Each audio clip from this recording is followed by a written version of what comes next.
Good afternoon, everyone. Good afternoon. Welcome back to our family meeting. This is our family recovery support group. And today we're going to share some information. Got an article that I'm going to share. I found it online. It's brought to us by gatewayfoundation.org. All right. You can go online and just type in the search bar gatewayfoundation.org. All right. So my name is Craig, and let's get started, shall I say. Today's title is The Role of Family and Friends in Addiction Recovery. This is our family recovery support group, and we're going to be talking about the role of family and friends in addiction recovery. This article starts us off by saying, when a loved one has a substance use disorder, the hardships impact. How you doing? All right. So we have someone just joined us, and so she's here. You can hear her voice, and her name is Angela, right? Yes. Angela. All right. So we got Angela joining us today, and maybe she want to share some information as well. So we allow her to do that at her leisure. So once again, this article starts us off. When a loved one has a substance use disorder, the hardships impact everyone in the family. Substance use and addiction can change family dynamics, weaken communication, and erode trust. It can often feel like you're at a loss, unsure where to turn or what to do next. However, family members can play a crucial role in encouraging the loved one to achieve and maintain sobriety. In time, you'll find that you can heal from addiction and create a healthier home environment for everyone. All right. And so you want to start us off with today's first topic of discussion? The role of a family in addiction recovery? Yes. If you like. It says family members can play a significant role in your loved one's addiction recovery. In many cases, you can work together with your loved one to encourage them to get help. A healthy support system can also help prevent relapse. Here's how to help a family member with addiction. Educate yourself. It's crucial that you take the time to learn more about addiction and what recovery can look like. That way, you can better understand what your loved one is going through and offer the support they need. Ask what they need. Don't assume. Sometimes we assume. Yes. Mm-hmm. Let your loved one choose the level of involvement that you play in their recovery. Ask what they need during this process and how you can support them without making assumptions. Offer encouragement. It's important that your loved one feels empowered to manage issues as they arise while knowing they can turn to you for emotional support. Promote accountability. Offer encouragement and compassion while simultaneously holding your loved one accountable. Set healthy boundaries, but be there for them when they need someone to talk to. Wow. Now that is like I want to say 180 turn from the norm, because most of the time when a loved one addiction is found out, people tend to go to the opposite direction. They get emotional, they get frustrated, angry, they became the blame game. Where did I go wrong? Educating ourselves is very important because we don't, not understanding leads us to judge. Yeah. And judging doesn't help the person while they're trying to change their life around. Yeah. If we can't understand what they're going through, we can't help. We can't help. We're just kind of helping them dig themselves more into their their addiction or their issues, whatever the issues may be, whether it's getting them to where they're at. Because I agree, because a lot of times people begin to shut down. They get confrontational. They feel like they're not being heard. And so oftentimes, because they don't, I'm quite sure, I know when I was in my state of addiction, I didn't really understand how to cope with whatever I was going through. And I didn't know how to express myself adequately. And so, like you said, and like this article read, educate yourself, you know, especially as guardian, if they have young For a children. spouse, when there's a spouse, Yeah, a parent, yeah, and asking questions, know what they're feeling. Like you're saying, you didn't know how to express yourself. yeah, Ask, what are you feeling? Is it this that you need? You know, like sometimes when you're expressing yourself and the other person's understanding something else. yeah, And it's okay to say, is this what you mean? Are you saying this? Because I want to understand. I don't want to make a mistake and assume. yeah. Because in that journey is a journey for both of the people. It's for the person that's being the encourager, the person there, the person for them. So you're trying to understand the pathway, the road that you're going through, understanding the feelings that the person is going through, and the person that's trying to change their life around is trying to understand them in the judgment part. Because I feel that when you're in that process, you feel guilty and you feel like everybody's judging you. Yeah. They're not understanding why you're there, and they're not understanding why you can't just flip a switch and change things.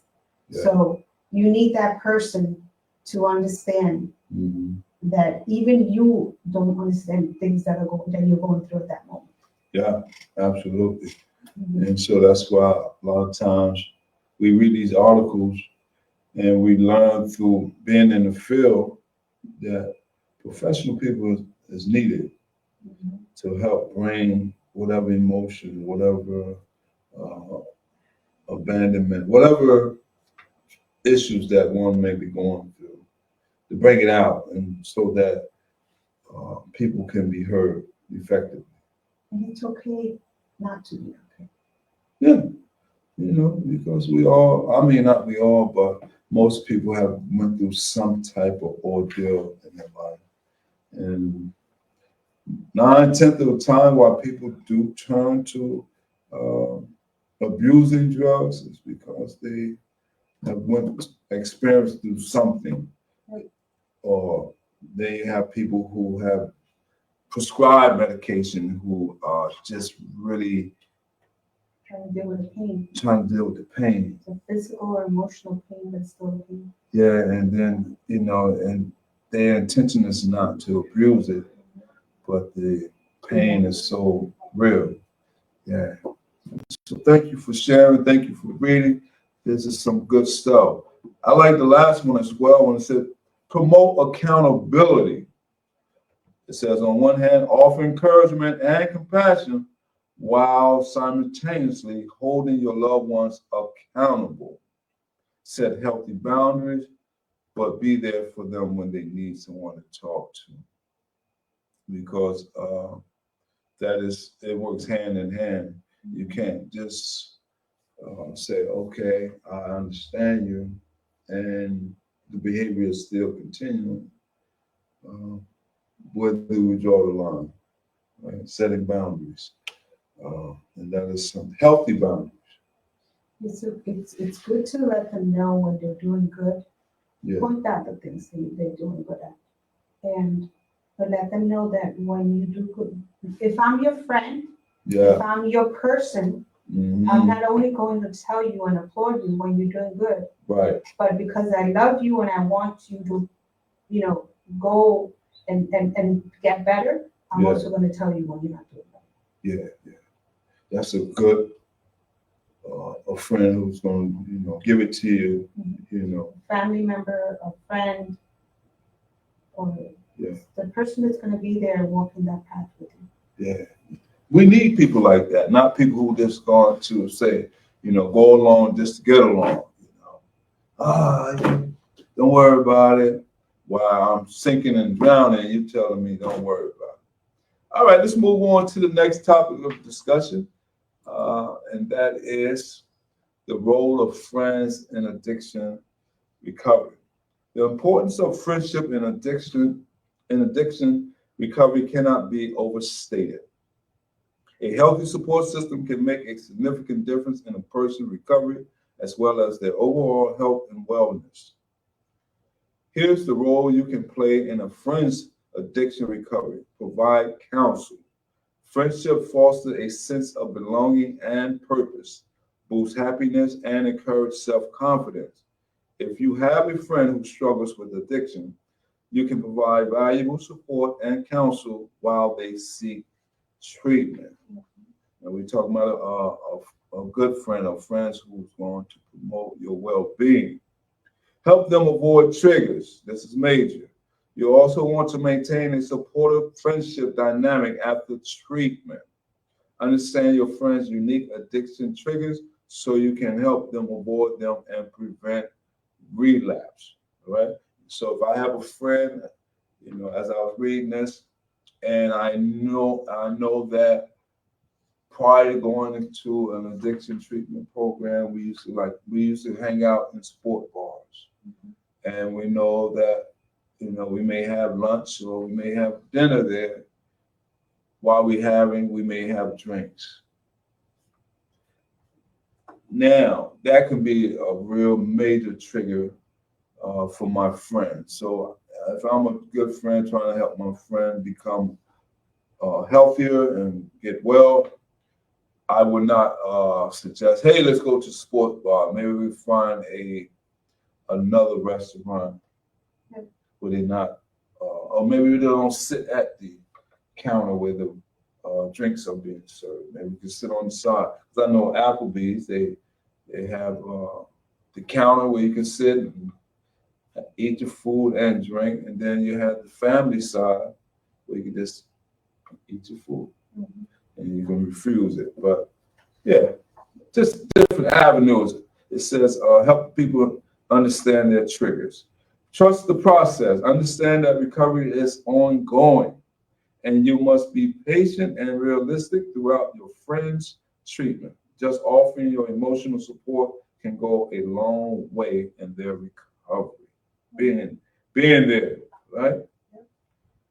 Do sober activities. You can do many sober activities together to strengthen your bond, prevent loneliness, and encourage healing.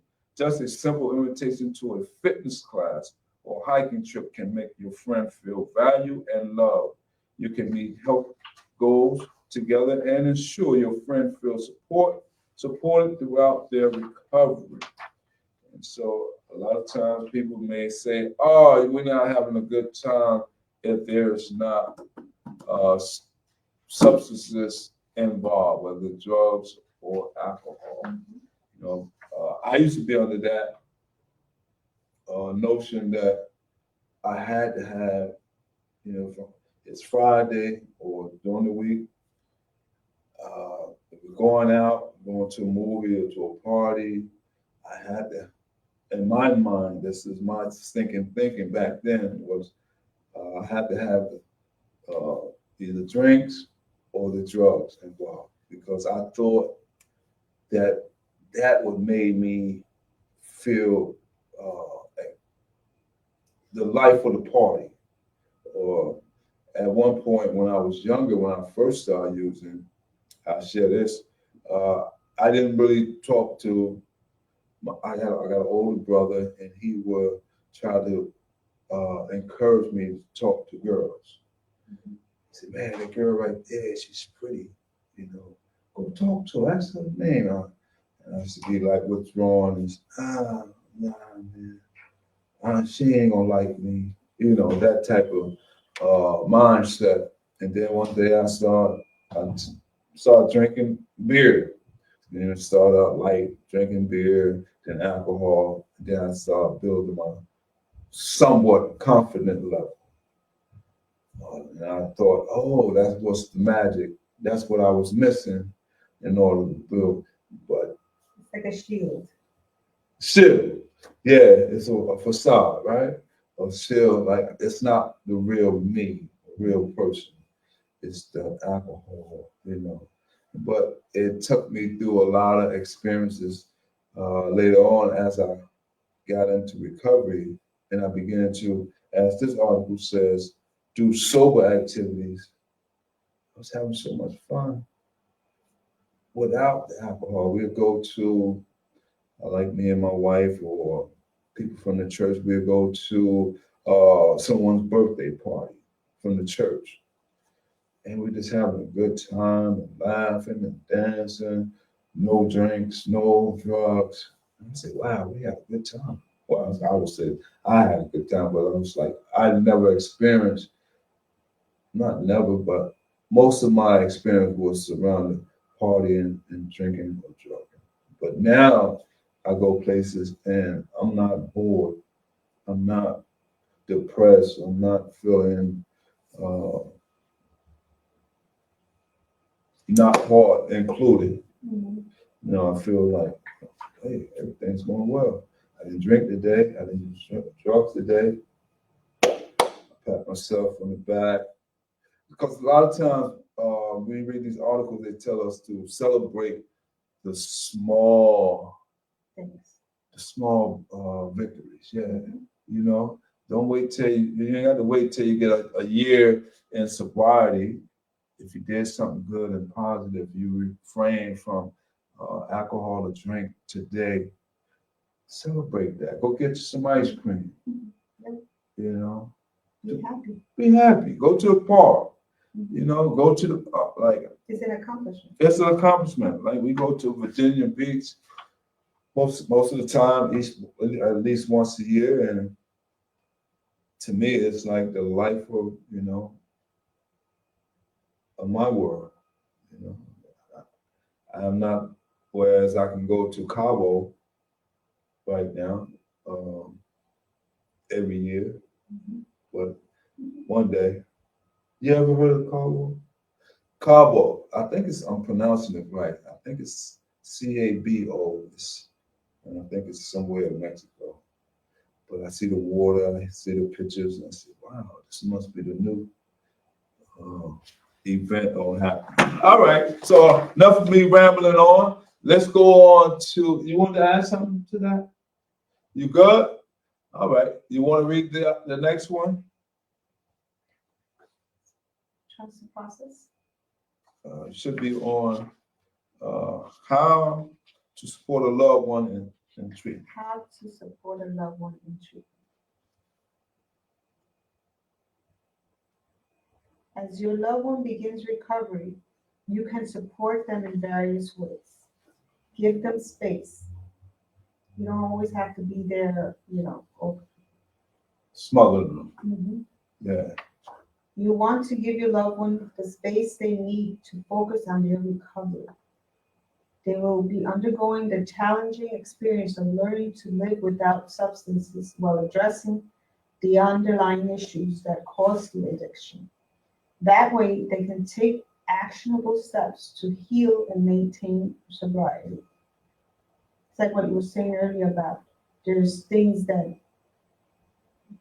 get you to that. Some may be because they were trying to take care of a pain. They never, but there are others that, like you thought you needed to drink and drugs because it would help you speak to others. It would give you confidence in Yeah. speaking to Yeah. others. I thought that was my self-esteem boosted. Yep.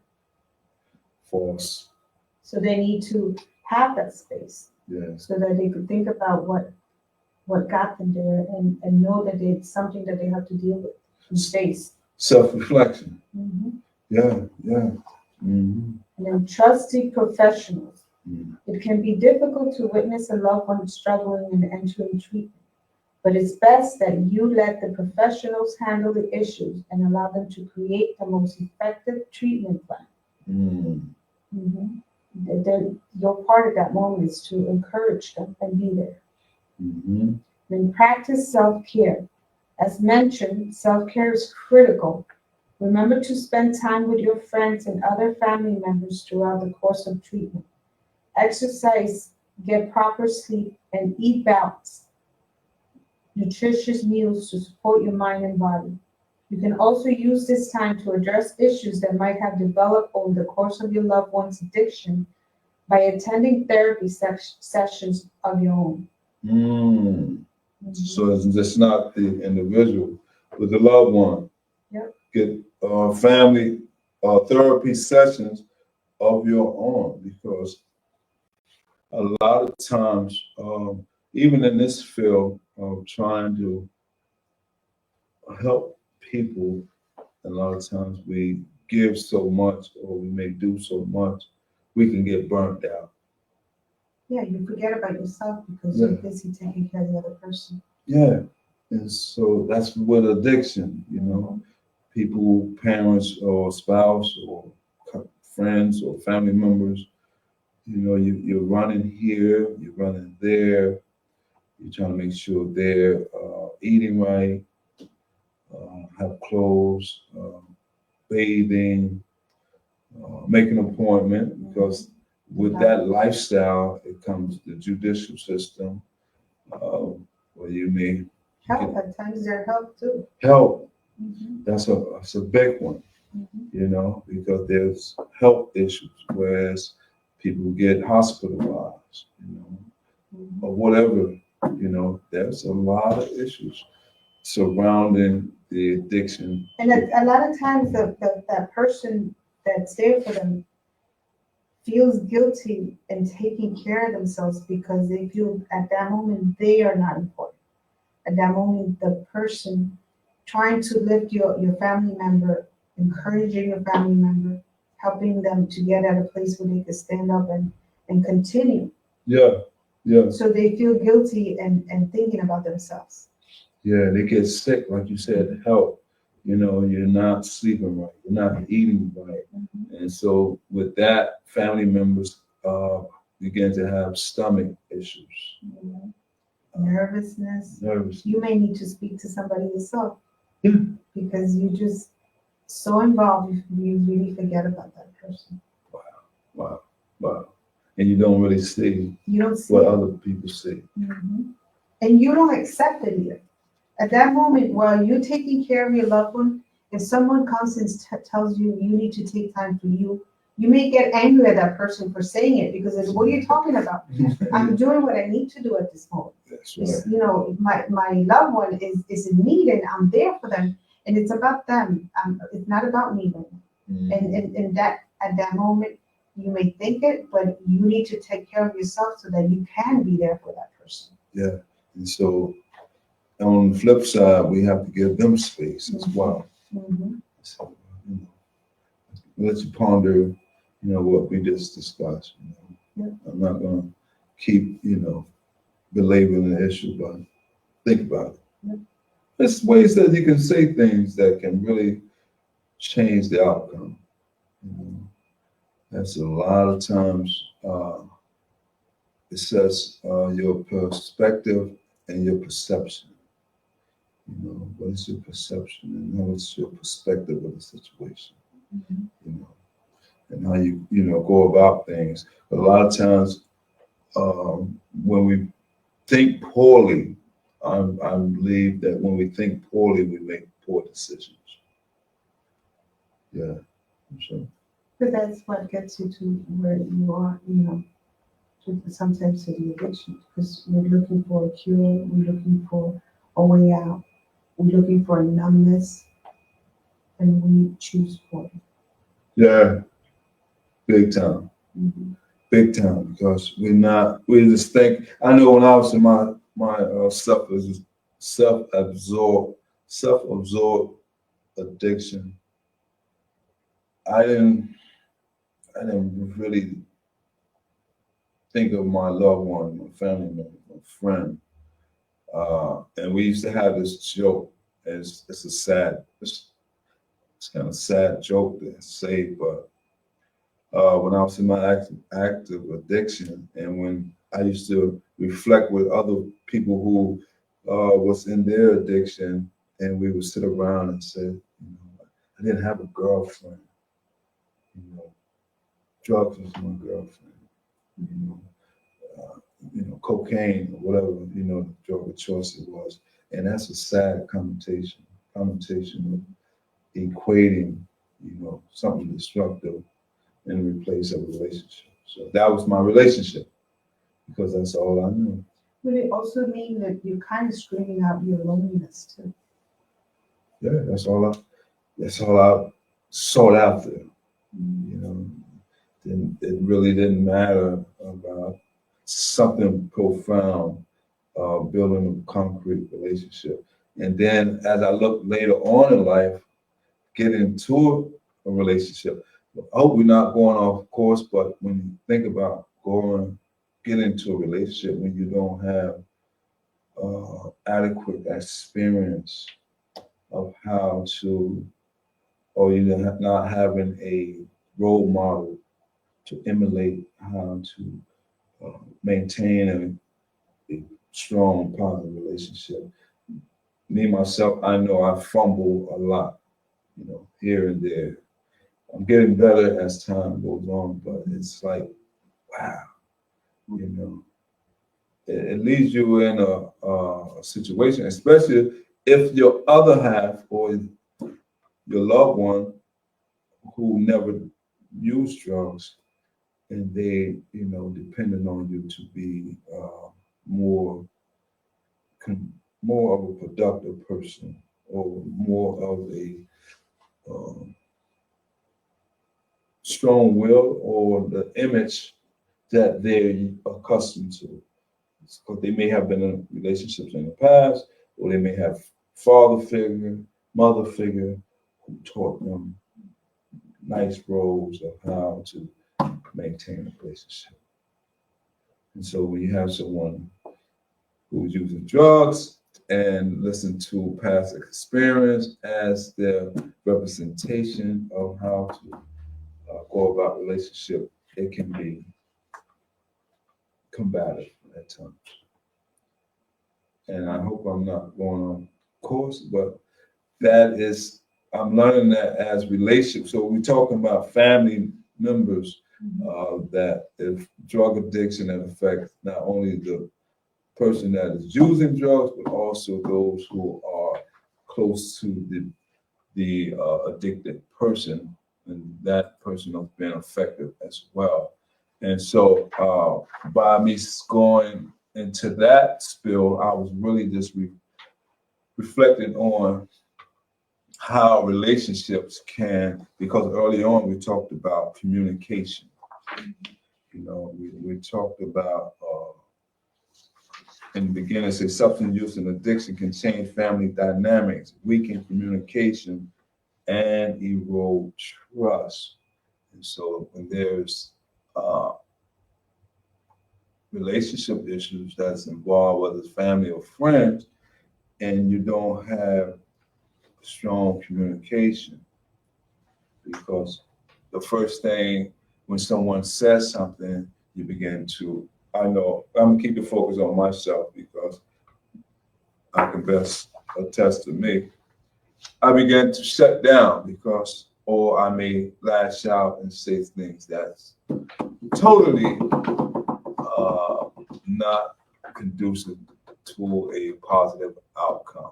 But we are human. We learn how to apologize, accept when you're wrong, take responsibility, and all these things I've learned in my state of recovery. You learn to understand commitment. Commitment. In different ways. You learn to understand it. Yeah, you have to. And then this is like for tri-family therapy, it says here. That's something that helps not only the person with the addiction, but the family first, the family that's there, or the family involved. It says offer support to your loved one by showing up to family counseling if needed. Mm-hmm. Mental health professionals can help you and your family cope with difficult feelings that often arise when a loved one is struggling with addiction. A lot of the times, a lot of things that we hold on in the past come up here. Yeah. Mm-hmm. And these are things that we think that haven't hurt us or that don't mean anything, but we kind of fold them up and put them away in our drawer, in our thoughts, in our heart, and they come up when these issues pop up. Sweeping it Mhm. under the rug. Yep. So, and these sessions can also provide you with the tools to establish healthier communication and a supportive home environment. Yeah. All right. You want to keep on? Yeah. It said set boundaries. Be honest with your loved one if you need more time to focus on yourself and your needs. It's important to avoid enabling behaviors. There are times that you may not be able to be there, and they need to understand that Mm-hmm. in their process. Right. Because it's not only you going through the process, it's your family member. Because the family member doesn't understand what you're going through, and you're not understanding the family member as well. Yeah. Right. Because at that moment, I believe that we involve ourselves so much in a process that we want that person to be there at when we speak Oh, out. it's selfish. Selfish. But it's a process, and like it's been saying here, trust that process. And that's where the therapy comes in, the family therapy. Yeah. So that there's a professional being that person to help you, when you're speaking to them, to understand that I need my time and I need you to respect the time. Yeah. And it's so true for the person who's trying to help someone who sometimes get lost within themselves. Mm-hmm. Like you said, professional people can better relate it to you. And it's like we know that substance abuse, drugs, alcohol is a mind altering substance. Mm-hmm. And so a lot of times we have these distorted, manipulative, cunning, baffling ideas. Or understandings. Yeah. Yeah, So we want what we want when we want it, exactly. regardless of whom or what. And that person, that professional can help you Mm-hmm. with the wording, Yeah, absolutely. with the time, whether it's a half hour, whether it's 20 minutes, that time to focus on that issue so that person can hear you. Because a lot of the times, if we tell them at home, we may tell the person in an argument or a moment of anger or a moment of just frustration because you can't understand me or that person. It goes both ways, the understanding. Absolutely. You know what I mean? Absolutely. And that person can be the referee. The person that says, okay, now you're going to speak and you're going to listen. Yeah. And if you can't understand, you're going to ask them, I don't understand what you're saying, or be angry at that moment for that 20 minutes so that that person could say, this is not what she's telling, or this is not what he's saying. Mm-hmm. Yeah. And so that they could reword it, and you learn to speak to them, and the other person can learn to listen. Yeah. Yeah. That's good. That's good. Setting boundaries. That's good. So be honest with your loved one if you need more time to focus on yourself and your needs. It's also important to avoid enabling behaviors. Setting boundaries and giving yourself time to heal can help reduce stress and depression and allow you to offer better support. Yeah. Depression is the main thing in this process. Mm-hmm. And the depression is very easy to hide. So this is something that we, it goes back to a professional. You need someone involved in your life to help you guys, help us go through the process. Because the process is not easy. There's going to be times where you're going to feel, I got this. And there's going to be times where you're going to be so down, you're going to say, I can't do this. Anxiety as well. Mm-hmm. Yep. You get fearful. People walk in their own home on eggshells. Yep. Can't sleep. Be up in the middle of the night because the person they live with them or reside with them is up walking around when they should be at rest. It involves so many things. It involves the mental, it involves, Yeah. issues in the past, it involves so many things. Mhm. And we need that professional. We need any help we can get to get us to Absolutely. the place that we need to be. Absolutely. And we need to understand it. Yeah. And find some resolve. What type, if there's therapy, there is certain therapeutic uh, remedies or ideas. It talks about the professional creating a treatment plan for the addicted person, but then there must be a certain therapeutic plan for the loved one going through. So, yeah. It says remain optimistic. It's important to stay positive for your loved one while also realizing you cannot control the outcome of their treatment. It's okay. As a loved one, we always want them to get better, Mhm. but we need to understand it's a process. Mhm. We can't manipulate it. We can't rush it. Right. We need to go with the process. And it's also understanding it. Yeah. And when we went back in the beginning where it says educate yourself, Right. if you don't educate yourself, you're not going to understand.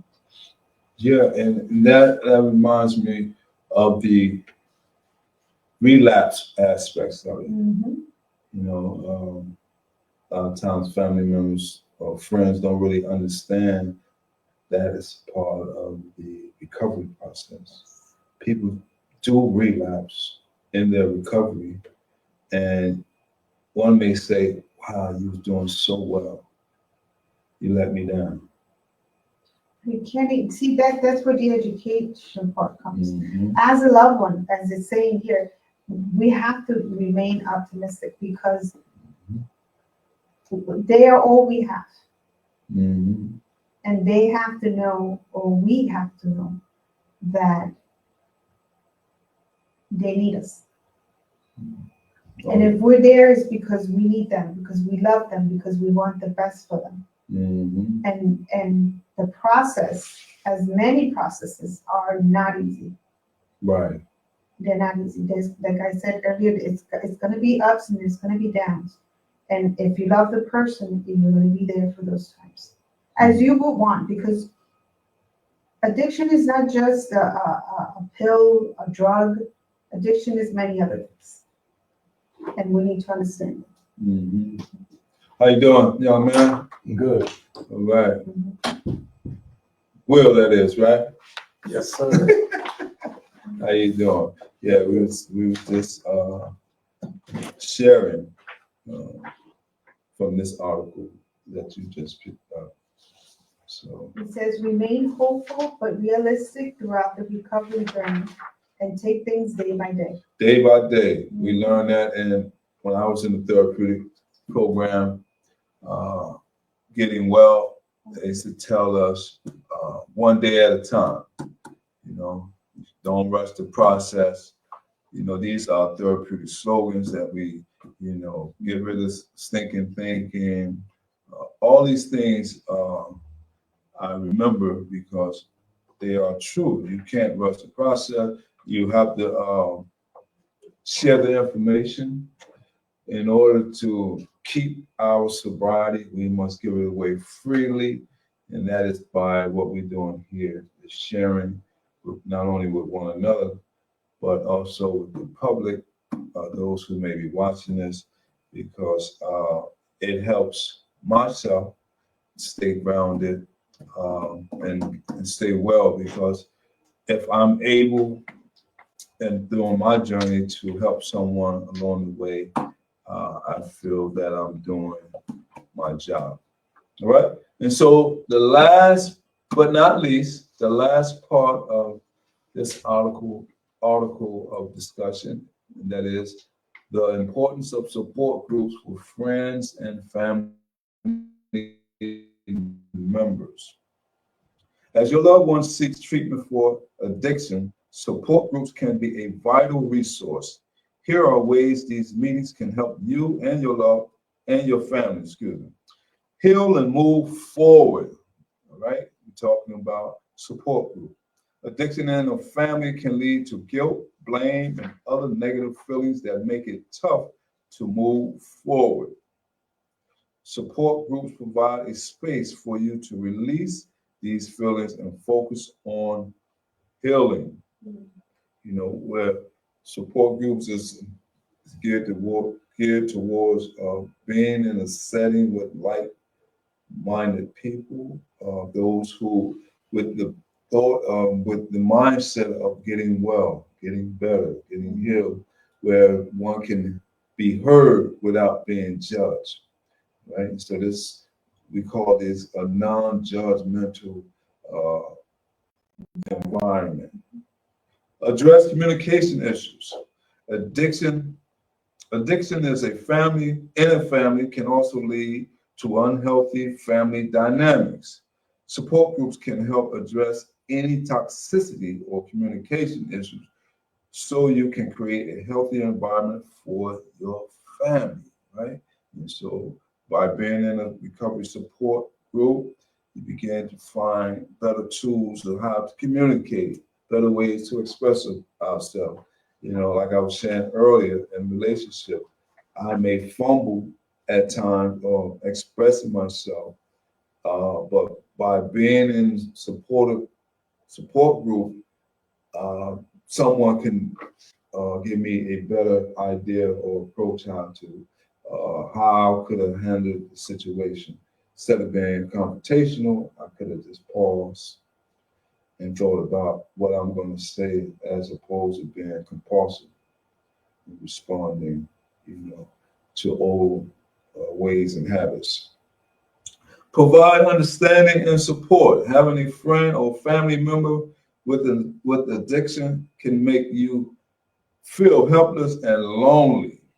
You'll find that your support group will have experienced similar emotions, so they can provide help by sharing their experiences and validating your feelings. We talked about that a little bit about being lonely, right? We share. Gain insight. Most support groups are led by counselors and other mental health professionals. In these meetings, you can ask any of the hard questions you always wondered as a family member deals with addiction.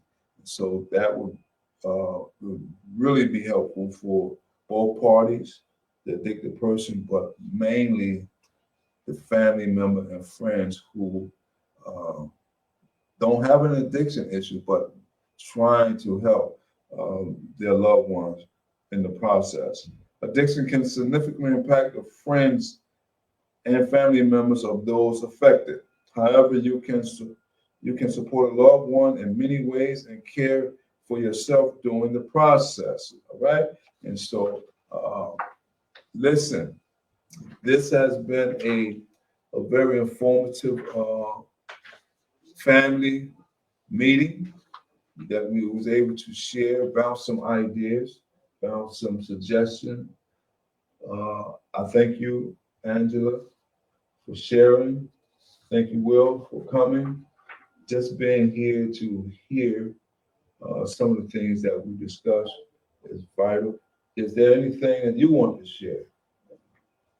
Of course, I always like sharing, get some things off my chest. I've recently been in a good frame of mind lately. Okay. So much so that I shared with a family member who's in addiction or understands, has been in addiction. Okay. So I don't know what they're doing now. But if I was to assume, they haven't made any significant changes. So I'm thinking maybe I should.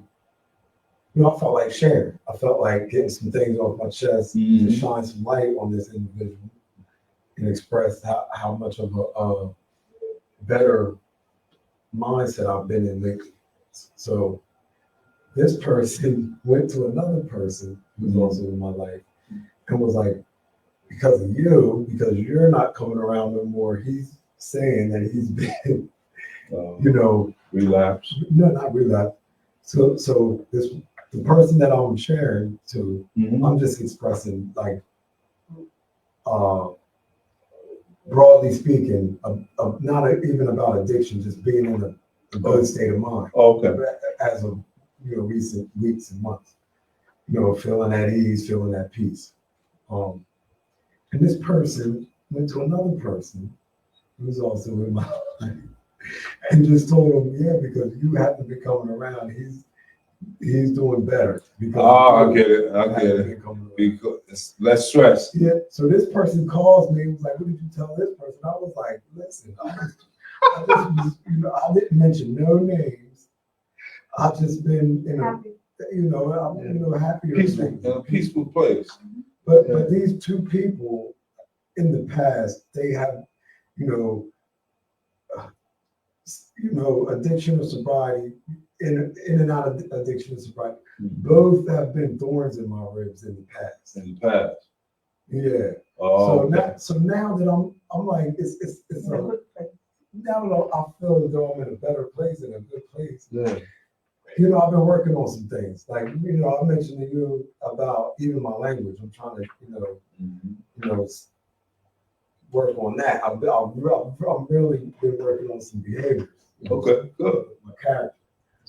And I've been feeling good about it. So, yeah. But it's like these things, the family. Sometimes that can come back. Yeah, like even though I'm trying to be positive, they still find negative. It's almost like a trigger. Yeah. We were just talking about in this article about triggers. So I'm thinking maybe I was like, did I do the wrong thing? Maybe I should have kept that secret. Should I, was that the wrong person to share positive things to?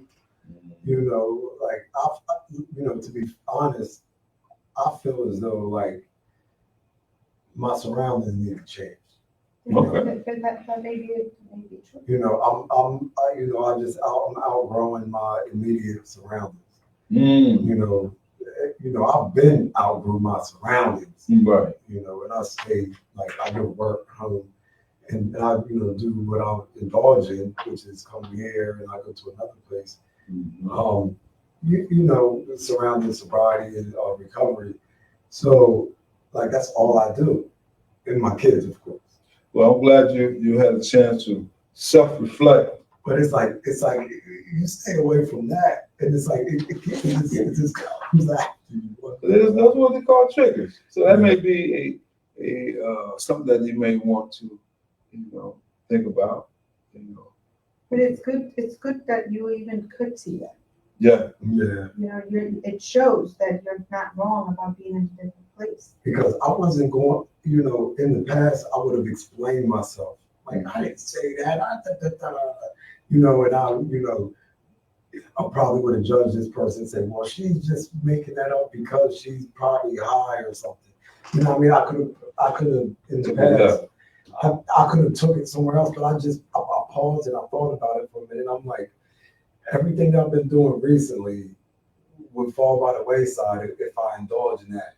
I was like, I simply just said, well, maybe she took it the wrong way. I didn't mention any names. I just mentioned, how, perception. We were talking about that as well. Perception and perspective. And so, yeah. And I was like, maybe she took it the wrong way. I don't know. And I just left it like that. That's good, man, that you're processing.